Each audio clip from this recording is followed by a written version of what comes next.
paartiiwwan mormitoota yookiin yeroo ammaa kana morkattoota kan jedhan kun isaan uummata Oromoo keessaa uummata baay'ee Jawaaris ta'ee Maraaraa ta'ee Baqqalaa ta'ee uummata Oromoo maqaa kaafataniiti isaanii bakka buufte jedhanii kaasamaa jiru. Isin walitti galtanii maa waliin mari'an ilmaan Oromooti miti. Uummata Oromoo kanaaf miti ka bakka buutan uummata Oromoo kanaaf miti ka qabsooftan. Maa walitti galtanii akka uummanni Oromoo gammaduu dandeenyu akka uummanni Oromoo tasgabbaa'uu dandeenyu walitti dachaatanii maa hin mari'an.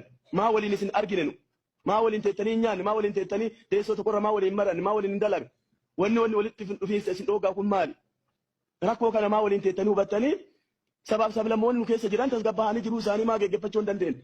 Namni ganamaa galgala bararraaqee jiraataa jira. Eessatti du'a jedhaa jiraataa jira. Diinagdee hojjedha jechuudhaaf hamleen hin jiru.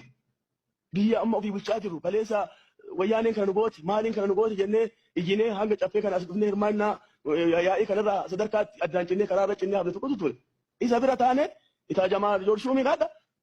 Biraanuu Juullaa qaamnummaan Oromiyaa geggeessaa hin jirre olaantummaan ereessa jira. Waamanii yoo jedhaan Oromoo jedhaniituma kunoo iddootti gaggaafatamaa qabu hunda isaatti Oromoo ka'aa jiran. Garuu as deebinee jennu Oromootu du'aa jira. Kalixa Wallaggaa